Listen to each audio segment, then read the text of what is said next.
New HOA President Karen tried to evict me from our parking lot. Tiny plot twist, I own the asphalt. Funnier plot twist, I also sign her husband's paycheck. If you've ever been threatened with exile from a place you literally paid for, smash like and tell me in the comments the wildest crime you've committed. Mine was parking like a citizen. There's something oddly fascinating about people who walk into a battle they've already lost, especially when they do it with a clipboard, sunglasses too big for their face, and an attitude that could crack stone. So let's move on to the saga about the Queen of Concrete and her crusade. Karen, yes, that's her real name, no irony there, was freshly crowned president of our Homeowners Association, a position no one wanted, which should have been the first red flag. She took the title like it was a promotion to Supreme Commander of Suburbia. By week 1, she'd already emailed everyone a 14-page PDF titled, "Rules Are Love, Order Through Compliance." Charming. Now let's rewind a bit. I live in one of those polished, tight-knit suburban developments where everything looks like it was built by the same architect, because it was. Beige houses, fake grass, retired golden retrievers, and more HOA politics than the Roman Senate. I bought in 2 years ago. Quiet place, close to work, solid investment. The lot I park in, that's mine.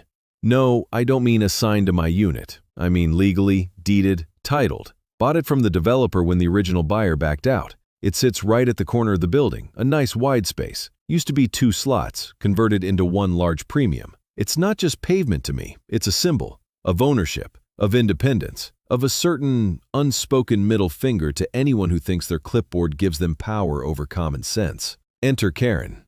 It was a Wednesday, trash day, incidentally, when I found a fluorescent orange violation notice slapped across my windshield like a parking ticket from a desperate meter maid. It read in aggressive, all caps, "Unauthorized vehicle. You are not permitted to park here. This lot is reserved for resident use only and requires HOA permit display. Failure to comply will result in towing at owner's expense." Now, normally I'd laugh this off, but there was something about the way it was taped. 8 pieces of tape, edges aligned, no bubble. That's commitment. That's personal. So I peeled it off, walked back into my unit, poured myself a coffee, and checked the new HOA group chat Karen had insisted we all join. Sure enough, she had posted a photo of my car with the caption, "Some people think the rules don't apply to them." Don't worry, folks, I've already issued a notice. We'll keep our community clean and orderly. Oh, Karen. You know how in movies there's always a moment when the villain unknowingly pokes the wrong person and you feel that slow, inevitable sense of dread?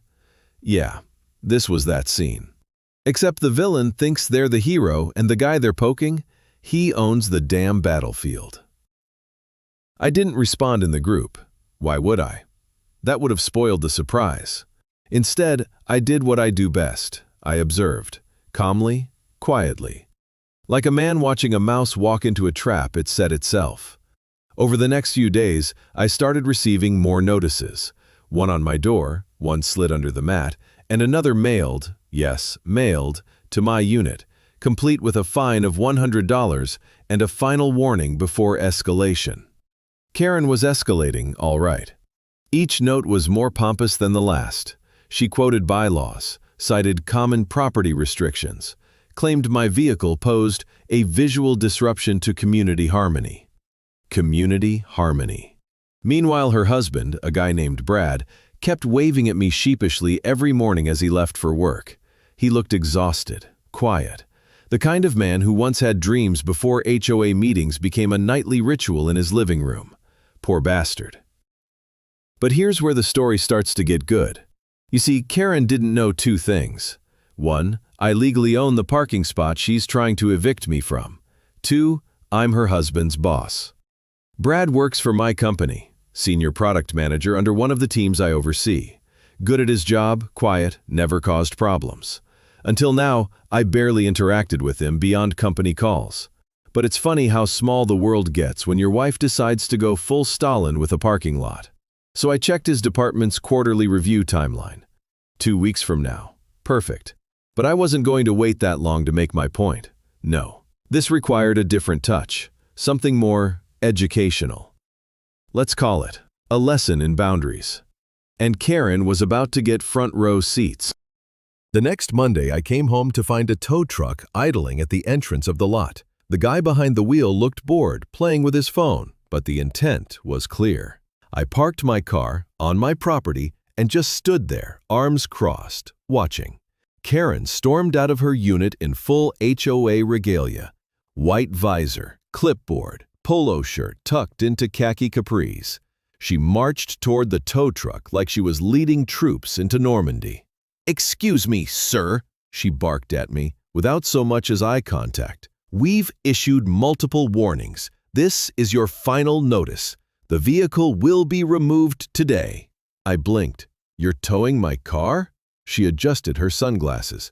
"The HOA has authority over common spaces. This lot is not designated for personal ownership." That's when I pulled out my phone, scrolled for a few seconds, and turned the screen toward her. The PDF title and deed to Lot C17. Under it, my name, dated, signed, stamped. She squinted. I waited. Silence. Her voice came out forced, like she was swallowing sandpaper. "This can't be right." "It is." I gave her the same customer service smile she probably practiced in her bathroom mirror. "Bought it 2 years ago, direct from the developer, filed with the county. I can forward you the documents, although judging by the HOA email thread, you're not big on verifying facts before throwing threats around." The tow guy raised his eyebrows. "So you want me to cancel?" I nodded. "Unless you enjoy lawsuits." Karen stood frozen. You could see her brain short-circuiting. The clipboard lowered an inch. I walked past her, casually unlocking my car, and added, "Next time you want to evict someone, make sure you're not standing in their driveway." I didn't look back, but I heard her heels click away in retreat like an angry metronome.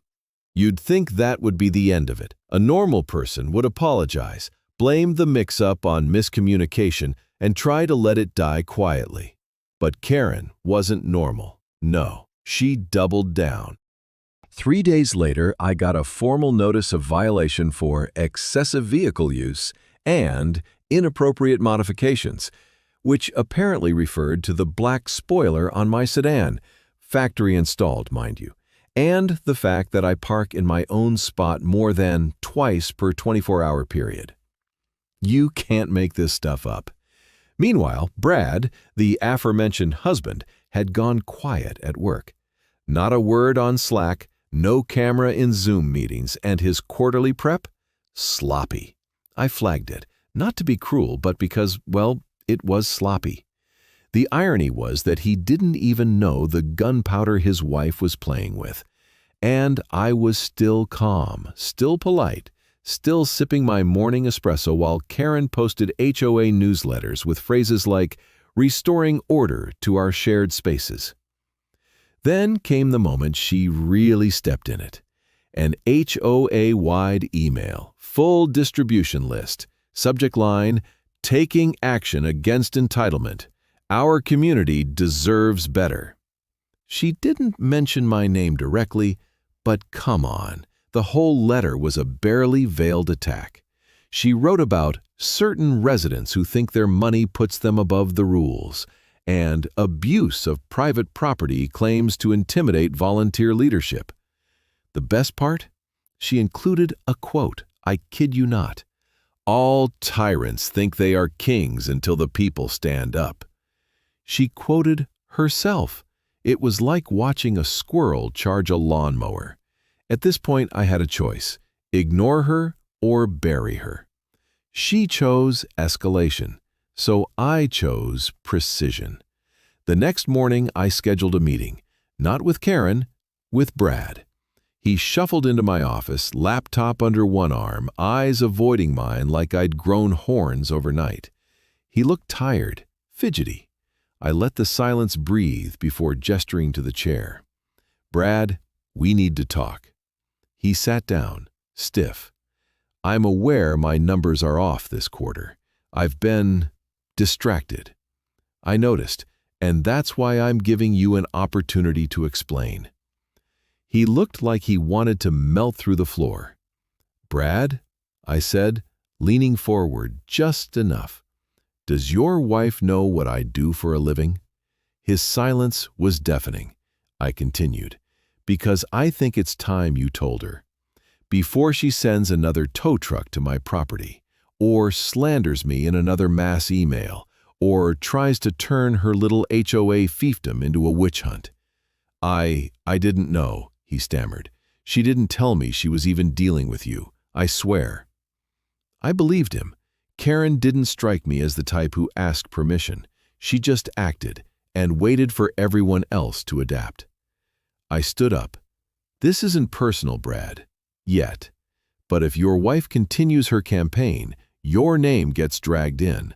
And I won't have an HOA president. But I knew Karen. She wouldn't listen. Not to him, not to reason. So I decided to give her a new audience. Karen didn't back off. If anything, Brad's attempt at diplomacy seemed to ignite her even more. I half expected to see smoke coming from their chimney, signals of another HOA decree being drafted. 3 days later, every mailbox in the development got a printed flyer titled, Special HOA Meeting, Addressing Abuse of Authority and Entitlement. Location, Community Rec Room. Time, Saturday, 5 p.m. Purpose, Open forum on restoring fairness and reviewing misuse of property claims. Again, no names. Just dog whistles and bolded words like confronting toxic behavior and taking back our space. You had to admire the gall. So I RSVP'd.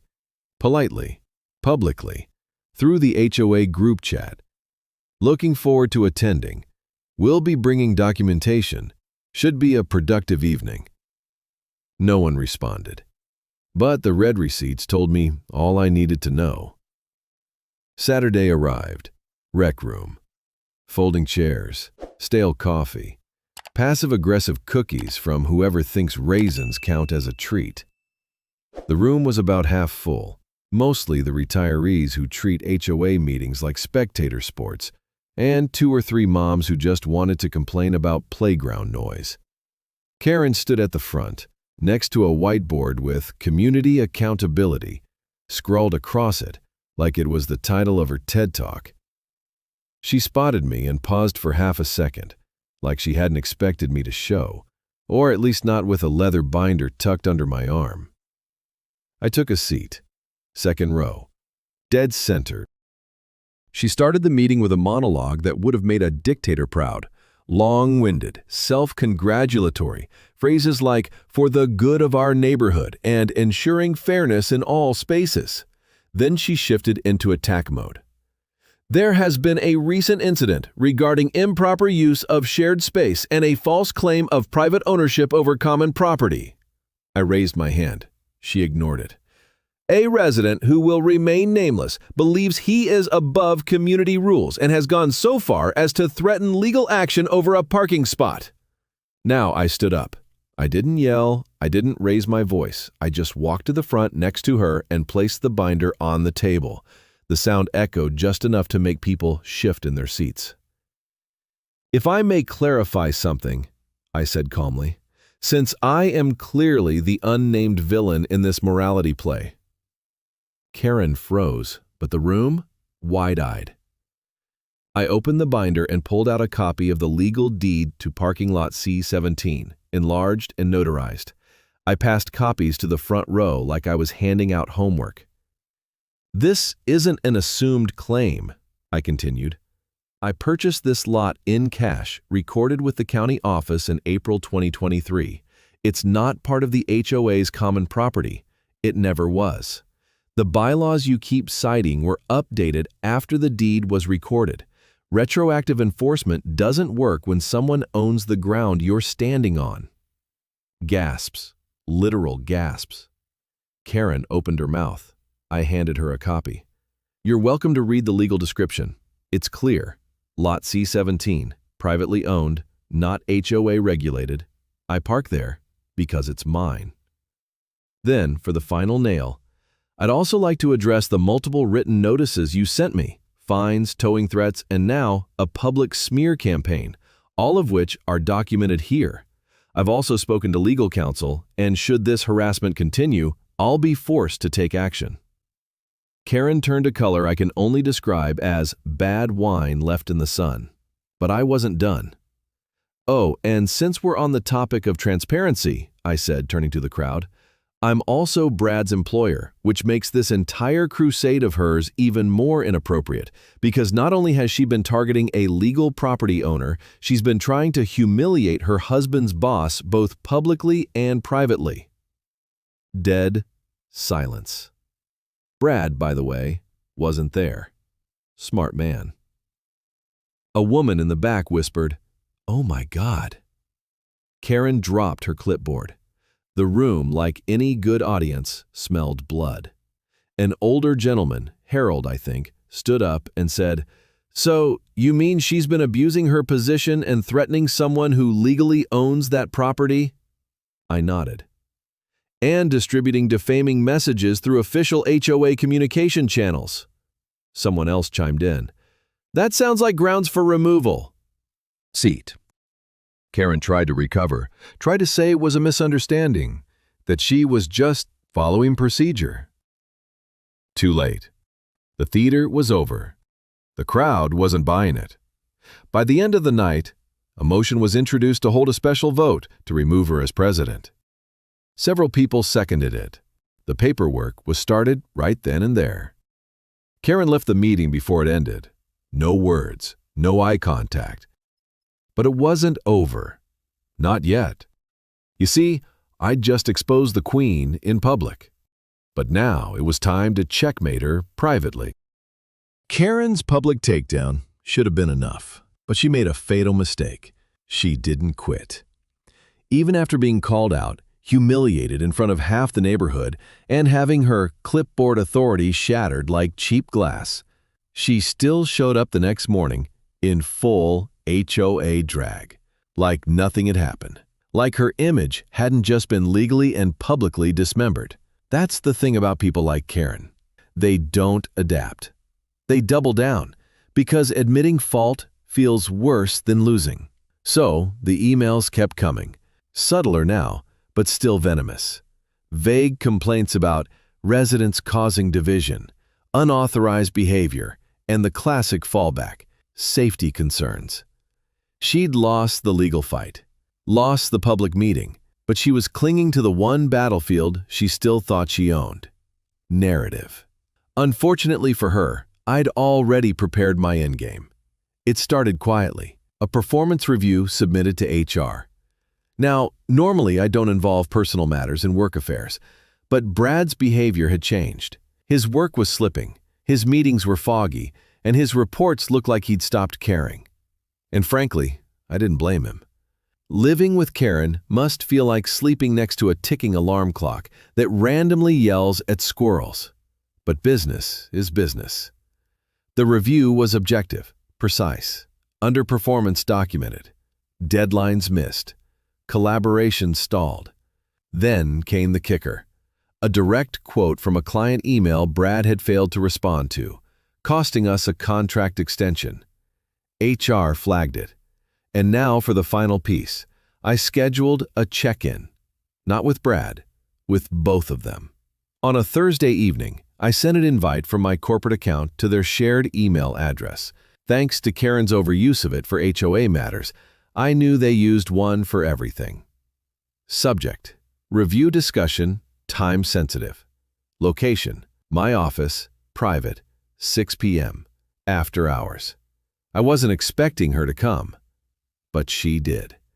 They arrived together, Brad in business casual panic, Karen in full Karen mode, heels, tight smile, arms folded like she was expecting to get a free drink for her inconvenience. I gestured to the seats. "Thank you both for coming." Karen cut in immediately. "If this is about the HOA nonsense," I held up a hand, calm, measured. "This is strictly professional.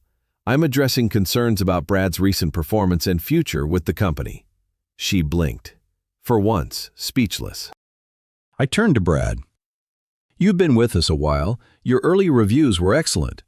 Lately, though, you've been slipping. And while I understand personal stress can impact work, we have to address results." Karen started to speak. I ignored her.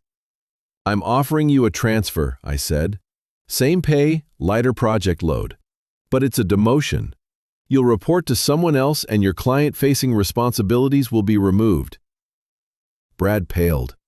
Karen snapped, You can't just do that. I can, and I have. Effective Monday. I leaned back. Then, with deliberate pause, I added, You see, Karen, when you dragged your husband into a personal feud, you made his life harder. You jeopardized his standing with his employer, me. You're punishing him because of me, she hissed. No, I said with a cold smile. You punished him. I'm just cleaning up the damage. Her face turned a shade of crimson usually reserved for malfunctioning espresso machines. Brad looked down, humiliated. There was sympathy in me, genuine, but it was drowned by the fact that he'd let this happen. Silence, in this case, was complicity. You can't live with a dictator and pretend you're just a prisoner. Karen stood, grabbed her purse like it had insulted her, and stormed out.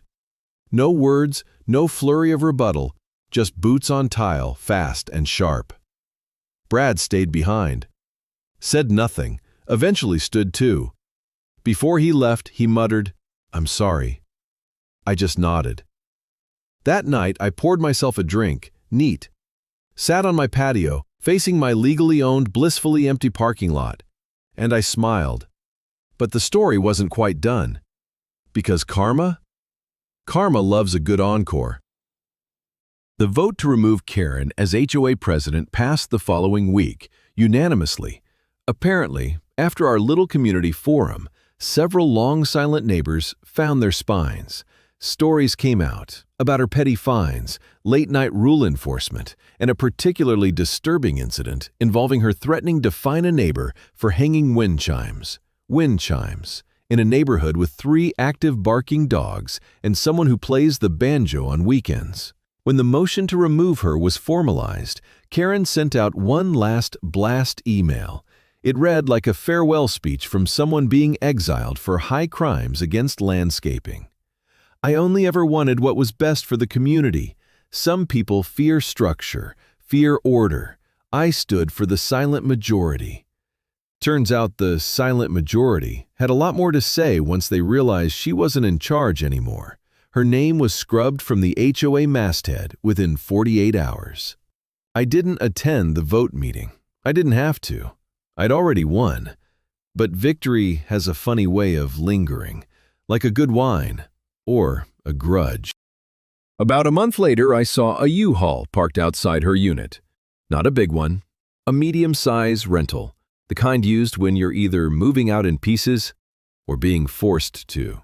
Brad was loading it himself alone, his expression grim and mechanical. The way a man looks when he finally stops pretending the house isn't on fire. Karen? Nowhere in sight. Later I heard through the grapevine that they'd separated, that she moved back in with her sister across town. Something about needing space to regroup. Translation, Karen's empire of rules had crumbled, and she was left holding the ash. As for Brad, he took the demotion, never argued, never tried to explain. But something shifted. He started arriving to work early, delivered solid reports, kept quiet, clean, professional. It was as if, stripped of her noise, he could finally breathe. Meanwhile, my parking lot? Peaceful. Every morning I walked out, coffee in hand, and saw my car gleaming in its rightful place. No fluorescent notices, no clipboards, no crusades. And every so often, a new HOA newsletter would appear in my inbox. Short, polite, practical. The new president, Harold, yes, the same retiree who first called for her removal, ran things like an adult. No drama, no threats, just landscaping schedules and potluck reminders. It was almost boring, which in a place like this is paradise. I never rubbed it in. Didn't need to. Karen had lost everything she built here. Not because I went to war with her, but because she made the mistake of starting one without knowing who owned the battlefield. People like her always think authority is something you can shout into existence. They forget the real power moves quietly, calculates, waits, and when it strikes, it doesn't just win, it erases. So next time someone comes for what's yours with nothing but a clipboard and a bad attitude, don't argue, own the land. and let them dig their own grave.